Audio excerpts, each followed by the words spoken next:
अध्यात्म विज्ञान कोई धर्म या संप्रदाय नहीं है, ये स्पिरिचुअल साइंस है जो कुदरत के कानून पर आधारित है।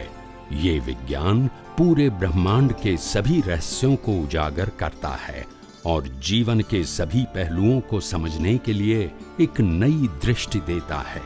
इसी को आर्ट ऑफ विजन कहते हैं, दुनिया को देखने की एक नई दृष्टि, जो अध्यात्म विज्ञानी परम पूज्य स्वामी श्री कमलेशानंद जी के निर्देशन में सनातन सत्य का अनुसंधान कर हमारे जीवन को प्रकाशित करे।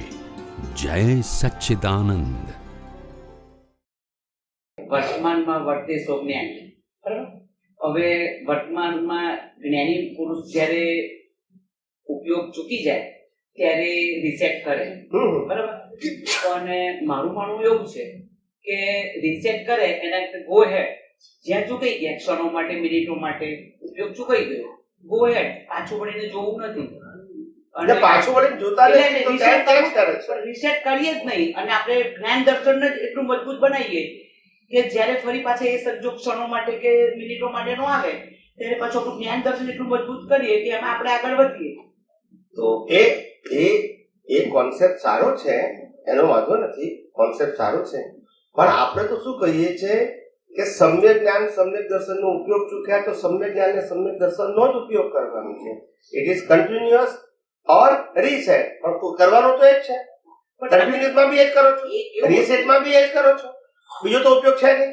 શુદ્ધાત્મા પદમાં કુદરત એ વર્તમાનમાં હોય કે પાસ્ટ હોય, પણ જોવાનું શું? ના, પાસ્ટ જોઈએ એટલે સ્વામીજી પછી પ્રકૃતિ અને પરમાત્મા જોવું પડે છે રીસેટ। હા, પણ પ્રકૃતિ સમજ્યા નહીં, પ્રકૃતિને કુદરતી રચના ન જોઈ એ જ આપણે ઉપયોગ ચૂક્યા ને। હવે રીસેટમાં શું કરીએ? એ જોઈએ છે, શું જોઈએ? પ્રકૃતિને પરમાત્મા કે કુદરતી રચના, પ્રકૃતિ જે ઉકલી ગઈ એ ના પ્રકૃતિને કુદરતી રચના ન જોઈ અથવા તો શુદ્ધાત્મા પદનું લક્ષ ન રહે, એટલે કે આપણે ઉપયોગમાં ન રહે।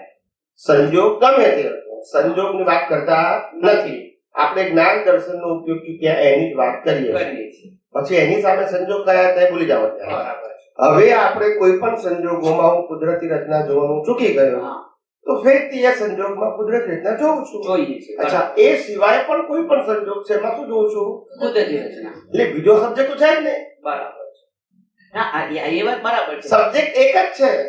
આ તો તમને આ રિવિઝન નું તો કારણ ખાલી એટલું જ છે કે તમને જે લિંક મિસિંગ તૂટી ગઈ, જે સતત કુદરતી રચના હતું એ સતત તમે ન જોઈ, એ તમારા અભ્યાસની ખામી છે। બરાબર, એ અભ્યાસને પાછું કરેક્ટ કરી નાખ્યો, પાછા આગળ વધો છો, પણ તમે ચૂક્યા એવું જાણવું, ધેટ્સ યોર પ્લસ પોઈન્ટ, કે તમને ખબર પડી કે અહીંયા શુદ્ધાત્મા કુદરતી રચના ન જોઈ। નહીતર શું થાય, ઉપયોગ રહ્યો ના રહ્યો ખબર જ નહીં પડે। બરાબર છે, ના એટલે આ રીસેટ પણ કરવા ઉપયોગ ના રહ્યો તો પણ પ્રકૃતિમાં પ્રવેશવાનું નથી। ના એટલે આમાં કેવું છે સ્વામીજી કે જ્યારે દિવસો પછી કલાકો પછી એવું ક્યાં કરવાનું? ના જ્યારે યાદ ઉપયોગ નહોતો રહેતો ત્યારે આપણે રીસેટ કરતા હતા, પણ હવે જ્ઞાની પુરુષને તો સેકન્ડો માટે કે મિનિટો માટે જો ના રહેતું હોય ઉપયોગમાં તો એ તો ગો હેડ આગળ જ જાય ને, એમ કે એમને આટલી લાંબી પ્રક્રિયા હોય ના હોય। બરાબર, રીસેટ કરવું એ તો સેકન્ડનો પ્રશ્ન હોય, એક સેકન્ડ ચૂકી ગયા તો સેકન્ડ જ હોય, એની બીજી કોઈ પ્રક્રિયા ફિઝિકલી કે બોલવાની પ્રક્રિયા ના હોય। ના દ્રષ્ટિની જ વાત છે। એટલે દ્રષ્ટિમાં જે પ્રકૃતિને કુદરતી રચના જોઈ લેવાના છે અને શુદ્ધાત્મા પદમાં એટલા માટે આપણે કીધું કે તમે લોકો જે પ્રેક્ટિસ કરો છો એ પ્રેક્ટિસની અંદર બહુ કચાશ છે, સમજણ સારી આવી ગઈ છે પણ પ્રેક્ટિસમાં કચાશ છે। નાની ક્રિયાને પણ, ધારો કે પાણી પીતા હોય કુદરતી રચના જુઓ, ચા પીતા હોય કુદરતી રચના જુઓ, પ્રકૃતિને અને અવસ્થાને, જમતા હોય પ્રકૃતિને અને અવસ્થાને કુદરતી રચના જુઓ, કોઈ સાથે વાત કરતા હોય કુદરતી રચના જુઓ, આપણે કોઈ પ્લાનિંગ કરતું હોય મગજ આપણું કે આમ જવું છે આમ જવું છે, કુદરતી રચના જુઓ, પ્રેક્ટિસ પાડો ને। મનોચન કયા ભલે ગમે તે કરે છે, એને સ્ટોપ ના કરો, એને ટચ ના કરો, પણ એને કુદરતી રચના જોવાની પ્રેક્ટિસ કરો ને। એટલે હું એ જ કહું છું સ્વામીજી, પહેલા શું છે કે પહેલા વિચાર ભલે મન કરે આમ જવું છે આમ જવું છે આમ જવું છે આમ જવું છે, એ મનનું કારણ છે, એ લાઈવ પ્રતિષ્ઠાત્મકનું કામ નથી, પણ એ કુદરતી રીતના જોઈ શકે કે ના જોઈ શકે? જોઈ શકે. બસ અહીંયા પાણી પીએ છે પ્રકૃતિ, પણ લાઈવ પ્રતિષ્ઠાત્મક કુદરતી રીતના જોઈ શકે કે નહીં? તો એ અભ્યાસ કરો ને. એટલે એ જ અભ્યાસ છે કે જે ના જોવાયું, હું એ જ કહું છું કે જે ક્ષણોમાં કે મિનિટોમાં ના જોવાયું, શુદ્ધાત્મા પદમાં ના રહેવાયું અને જે કુદરતી રચના ના જોઈ, એમાં હવે રિસેટ કર્યા વિના ગો હેડ આગળ જ જઈએ કે હું એ કહેવા માંગુ છું. એ તો કરો કે ના કરો, સેમ જ છે, સરખું જ છે. બસ. કારણ કે એમાં કુદરતી કારણ કે પ્રતિક્રમણનો સબ્જેક્ટ નથી. રાઈટ. હા, ખ્યાલ આવે? જય રીસેટ કરવું એ કે આલોચના પ્રતિક્રમણ પ્રત્યાખ્યાન નથી. હા. અને બીજું સ્વામીજી કે હવે કેવું થાય છે કે પહેલા આપણો મેઇન ધ્યેય અજ્ઞાન નાશ કરવાનો હતો, શુદ્ધાત્મા પદમાં રહેવું અને કુદરતી રચના જોવી.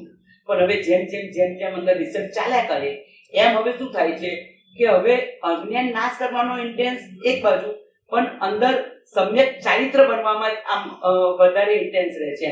હા, એટલે સમ્યક જ્ઞાન ને સમ્યક દર્શનનો ઉપયોગ એ સમ્યક ચારિત્ર છે. પણ હવે એમાં ઇન્ટેન્શન વધારે કે ક્યાં આગળ સમ્યક ચારિત્ર બને છે, એટલે કે અજ્ઞાન હવે નાશ કરવામાં એટલું નથી રહેતું ને સમ્યક ચારિત્ર બનવામાં અંદર આમ રિસર્ચ ચાલ્યા કરે, તો એ ઉપયોગ બરાબર છે. તમે કર્મના ફળ લઈને આવ્યા છો. હા, એને કુદરતી રચના જોવાની છે. એ કર્મના ફળ, હા, એટલે સમજાવું તમને કે આપણે કોઈ પણ કર્મ બંધાયું કે જેનું ફળ અત્યારે ભોગવી રહ્યા છે, એ કર્મ બંધાયું કેમ? કોઝની ઇફેક્ટ. પાછલા ભોમાં કર્મ બંધાયું કેમ? એમ અજ્ઞાનતા. શેનું અજ્ઞાન હતું? સ્વરૂપનું અને કર્તાનું દર્શનનું. ટૂંકમાં તો સમ્યક જ્ઞાન સમ્યક દર્શનનો ગયા અવતારમાં ઉપયોગ ના કર્યો એટલે કર્મ બંધાયું. બરાબર છે? એનું આજે શું આવ્યું? હવે પરિણામની અંદર ડિસ્ચાર્જમાં મિથ્યા જ્ઞાન મિથ્યા દર્શન વિલુપ્ત હોય કે ના હોય? કારણ કે એનું જ આ ફળ છે ને. હવે આપણે શું કરવાનું? સમ્યક જ્ઞાન સમ્યક દર્શનનો ઉપયોગ તો જ પેલું ઇરેસ નહીં તો ક્યારે ફોરવર્ડ થશે. એટલે આ સમ્યક જ્ઞાન અને સમ્યક દર્શનનો ઉપયોગ એનું નામ જ સમ્યક ચારિત્ર એટલે કરવું જ પડે. બરાબર. કારણ કે એનું રિઝલ્ટ જ મિથ્યા જ્ઞાન મિથ્યા દર્શનથી થયેલું છે. બરાબર છે. હવે તમે કહું નહીં કરું તો સમ્યક ચારિત્ર કે જાવ છે? શેનું સમ્યક ચારિત્ર? એટલે સમ્યક ચારિત્રમાં એટલે જે રિસર્ચ ચાલે એટલે જ્ઞાન દર્શનનો ઉપયોગ એ સમ્યક ચારિત્ર. કોઈ પણ અવસ્થાને સનાતન સત્યથી જોઈ. હું શુદ્ધાત્મા, એ પણ સનાતન સત્ય, અને મન વચન કાયની અવસ્થામાં આપણે કુદરતી રચના, એ પણ સનાતન સત્ય, બધા માટે એક જ સરખું છે. આ બેનો ઉપયોગ એ સમ્યક ચારિત્ર. અને મિથ્યા જ્ઞાન મિથ્યા દર્શનનો ઉપયોગ એનું નામ મિથ્યા ચારિત્ર. ના, એ તો એટલે ઉપયોગ તો કરવાનો જ. ઉપયોગ તો કરવો જ પડે. અને જે સમ્યક ચારિત્ર બને છે એટલે એ જ કે જેમ આપણે કુદરતી રચના જોઈએ છે એમ આપણા સ્વ સ્વરૂપમાં સ્થિરતા બદલાય છે અને એ આપણું સમ્યક ચારિત્ર બદલાય છે. બરાબર. એટલે ઉપયોગ તો સતત બધી અવસ્થામાં હોવો જ. ક્ષણે તો ઉપયોગ તો ક્ષણે રાખવો પડે. જય સચ્ચિદાનંદ. स्वामी जी, ये साइंटिफिक सर्कमस्टेंशियल एविडेंस का मतलब क्या है? जरा थोड़ा सा इसका प्रकाश डालिए. Scientific circumstantial evidence. हाँ, साइंटिफिक सर्कमस्टेंशियल एविडेंस का मतलब क्या है? कोई भी अवस्था जो होती है वो अवस्था साइंटिफिक सर्कमस्टेंशियल एविडेंस ही है, मगर हम बुद्धि से ऐसा मानते हैं कि मेरी वजह से हुआ, मेरे करने से हुआ, मेरी बुद्धि से हुआ, मेरी मेहनत से हुआ, या तो सामने वाले व्यक्ति से ये हुआ, बस. तो फिर ये साइंटिफिक सर्कमस्टेंशियल एविडेंस था, मगर देखा ये होने वाला था, उसमें ये आप भी और सामने वाला भी और सब साधन वो एविडेंस है, तभी ये कार्य. अगर हम क्या करते हैं, मेरी वजह से हुआ, या तो आपकी वजह से हुआ, या तो साधन की वजह से, ये तीनों रॉन्ग बिलीफ है. मेरी वजह से, सामने वाले की वजह से, या साधन की वजह से, तीनों रॉन्ग बिलीफ है. वास्तव में साइंटिफिक सर्कमस्टेंशियल, हाँ, लोग कहते हैं बिना पैसा हम खाना नहीं खा सकते, खा पी नहीं सकते हैं, लोग ऐसा कहते हैं. मगर जंगल में जाते हैं तो पैसे वाला भी भूखा रहता है. तो ये संजोग है, भूखा रहना है तो पैसा है, गोल्ड डायमंड सिल्वर है तो भी काम में नहीं आएगा. तो ये संजोग है. क्या है, आपको भूखा रहना है तो भले ना आपने गोल्ड डायमंड ज्वेलरी पहनी है, फिर भी आपको प्यास लगेगी तो पानी नहीं मिलेगा, भूख लगेगी तो खाना, भले आपकी मिलकत इतनी सारी है फिर भी काम में, तो ये भी एक संजोग है। आप समझे ना? तो ये सब साइंटिफिक सरकम कई लोगों को अपने जीवन में अनुभव हुआ है कि कोई ऐसा बड़ा प्रॉब्लम आने वाला है जिसके लिए सोचा भी नहीं था, और प्रॉब्लम आया भी, और साथ में इसका समाधान भी आ गया। पैरेलल व्यक्ति की हेल्प आ गई, पैसा भी आ गया, धक्का खाने वाला आ गया, कोई अच्छे डॉक्टर बताने वाले आ गए, या तो कोई लॉयर बताने वाले आ गए, कोई चार्टर्ड अकाउंटेंट बताने वाले आ गए, या तो और कोई सामाजिक व्यवहारिक हेल्प करने वाला व्यक्ति आ गया। मगर तुम्हारा काम, उसका नाम है साइंटिफिक सर्कमस्टेंसेस। आप सोचोगे तो नहीं मिलेगा, मगर कुदरत को काम करवाना है तो संजोग कौन देगा? बच्ची व्यक्ति के रूप में देता है या वस्तु के रूप में देता है, मगर वही देगा। आप समझे? अगर नहीं होने वाला है तो व्यक्ति वस्तु होगा तो भी नहीं होगा। कई लोग कहते हैं मेरे पास पैसा है, मेरे पास गाड़ी है, आप समझे, मेरे पास नौकर चाकर है, सब कुछ है, फिर भी मैं भजिया नहीं खा सकता हूँ क्योंकि कर्फ्यू है। तो ये भी संजोग है। जब आपको नहीं मिल रहा है तो सब कुछ होने के बाद भी नहीं होगा। तो इसको कहते हैं साइंटिफिक का मतलब कुदरती रचना।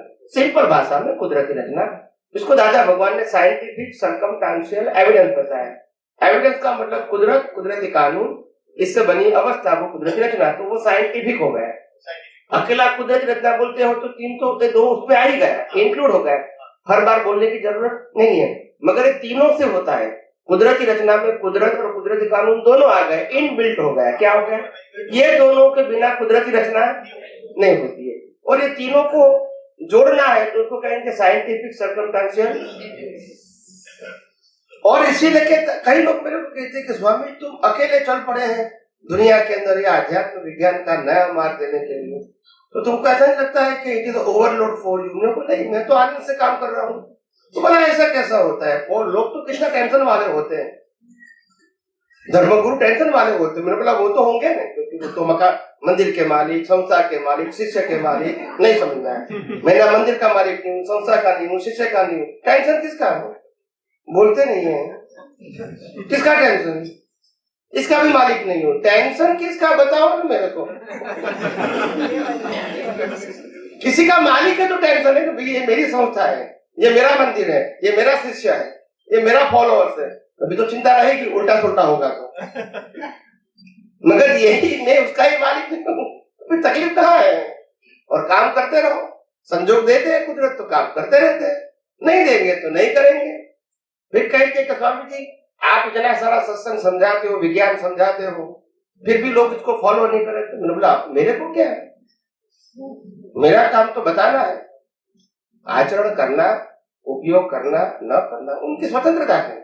मैं किसी को गुलाम बनाने के लिए नहीं आया हूँ और न किसी का गुलाम बनने के लिए आया हूँ। मैं मुक्त रहना चाहता हूँ और आप सबको मुक्त रखता हूँ। आपको कुछ भी करना है, फॉलो करो न करो, कम करो, ज्यादा करो, वो मेरा सब्जेक्ट, मेरा काम प्रश्न को उत्तर देना है। फॉलो करना न करना उसकी जिम्मेदारी मेरी नहीं है, क्योंकि मैं आपको शिष्य न बनाता हूँ न मानता हूँ, और इसलिए जिम्मेदार भी। समझ में आया? महावीर भी ऐसे थे, कभी जिम्मेदारी नहीं लेंगे, कभी भी नहीं लेंगे। क्यों लेंगे? भी उनको मोक्ष में जाना है कि जिम्मेदारी लेना है? जिम्मेदारी लेंगे तो फिर मोक्ष में कैसे जाएंगे? उल्टा सुल्टा शिष्य करेंगे, जिम्मेदारी उसकी आएगी। अगर गुरु बने हैं तो वो बनेंगे तो फिर समझने की बात है। दीक्षा लेना है, दीक्षा देना अलग बात है, और शिष्य समझना अलग। वो शिष्य नहीं समझते हैं, वो दीक्षा की प्रोसेस करते हैं। यानी आप अभी संसार की अवस्थाओं से, ये प्रोसेस से मुक्त हो गए, अभी आप आत्मा की अनुभूति करो बस। जैसे आप अकेले सिंगल व्यक्ति है, 25 साल आपका हुआ और शादी की प्रोसेस कर दिया, अभी साथ में रहो। नहीं समझ में आया? पहले नहीं रह सकते हैं ऐसे। अभी आपको दीक्षा दे दिया, अभी आपको संसार में नहीं जाना है, अभी आत्मा की अनुभूति करो बस। मैंने आपको प्रोसेस में बिठा दिया। जैसे गौर महाराज हमको शादी करवाते हैं, फिर बाद में परिवार के साथ नहीं रहते हैं, ऐसे भगवान दीक्षा दे रहते हैं, फिर आप घूमो फिरो बस, आत्मा का अनुभव करो। अभी भगवान साथ में नहीं रहेगी आपके। समझ में आया कि आपको जहां भी आपको भगवान की आज्ञा का पालन करना भी है, नहीं भी करना है, वो कोई जिम्मेदारी नहीं लेगा। कोई कहेगा कि भगवान तुम्हारा शिष्य ऐसा करता है, तो बोला ये तो उसका उदय करवाए, मैं क्या करूंगा। आपको सबको मालूम होगा जब गोसालक ने जब भगवान और उनके शिष्य के ऊपर जब तेजोलेशा फेंकी थी गोसालक ने, तो बहुत सारे शिष्य ने कहा कि भगवान आप तो तीर्थंकर भगवान है और आप चाहे तो इसको बचा सकते थे शीतलेशा का प्रयोग करके, आपके पास है क्या। तभी भगवान ने कहा कि मैं मोक्ष दाता हूं, जीवन दाता नहीं हूं। My subject is not physical body, my subject is soul. Body को जो कुछ भी होता है उसका कंट्रोलर कौन है? मैं उसमें हस्तक्षेप नहीं करता हूं। यही उनका कर्म का खेल है। मेरे ऊपर करेंगे तो भी मैं हस्तक्षेप नहीं करूंगा, ये प्रकृति भी मेरी नहीं है, इसलिए मेरे ऊपर आए तो भी मैंने ये प्रयोग, क्योंकि हम प्रकृति से ही अलग है। तो ये बात होती है। उनकी तो हालांकि तीर्थंकर भगवान की तो बात ही क्या करें, ये तो आपको समझाने के लिए बता रहा हूं। उनकी तो दशा ही कुछ और होती है। ये तो आपको एग्जाम्पल से समझाने की कोशिश करता हूँ। उनको मनवचन का, खुद के मनवचन काया से भी कोई मतलब नहीं है, कोई मतलब नहीं। तो फिर दूसरे के मनवचन काया से मतलब कैसे होगा? तो वो गुरु बनेंगे किसी के? कैसे बने? आप सोचो पहले।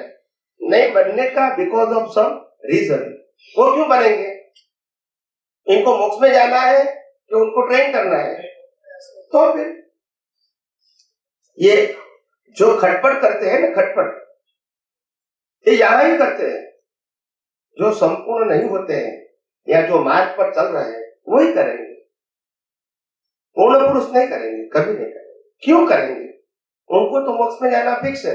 दादा भगवान की कोई किताब में एक जगह पढ़ा है ऐसा कि क्रमिक मार्ग में परमात्मा होता है और मिश्र चेतन होता है। हाँ, और परमात्मा और मिश्र चेतन क्या? प्रकृति मिश्र चेतन। ओके। और अक्रम मार्ग में प्रकृति और परमात्मा ही होता है। क्या कहना चाहते? वो तो एक ज्ञान दृष्टि की बात किया है। एक तरफ प्रकृति है, दूसरी तरफ परमात्मा है। और मिश्र चेतन का मतलब जिसको कर्म का चार्जिंग बोलते हैं, मिश्र चेतन कहो, लाइव प्रतिष्ठित आत्मा कहो, लाइव ईगो कहो या लाइव बाबा कहो, जो पुरुषार्थ करता है वो मिश्र चेतन है। ये मैकेनिकल चेतन है। प्रतिष्ठित आत्मा मिश्र चेतन और मूल आत्मा शुद्ध चेतन। और कई लोग ऐसे भी होते हैं, इसको भी मिश्र चेतन कहते हैं। सब कंफ्यूज है लोगों को, क्योंकि प्रिंसिपल नहीं मालूम है। सिद्धांत वाले व्यक्ति ऐसा नहीं बोलेंगे, श्रद्धा वाले बोल सकते हैं। तो वही मैंने पढ़ा, तो मेरे को भी ऐसा लाइव प्रतिष्ठित आत्मा को मिश्र चेतन कहते हैं, प्रकृति को मैकेनिकल चेतन कहते हैं और मूल आत्मा को शुद्ध चेतन कहते हैं। तो ये तीन बात समझ लो। फिर किताब में जो भी लिखा है डीप में मत जाओ, कंफ्यूज हो जाओ। मैंने आपको सिंपल तो बताया, ये मैकेनिकल चेतन है, ये मिश्र चेतन को पुरुषार्थ करता है और शुद्ध चेतन है वो स्वभाव है। सिंपल बात है। हो सकता है कोई एंगल से लिखा होगा तो आई डोंट नो, मगर सिद्धांत ये, मैंने आपको सिद्धांत क्लियर कर दिया। अभी कौन से व्यू पॉइंट से लिखा है मैं कैसे बताऊंगा?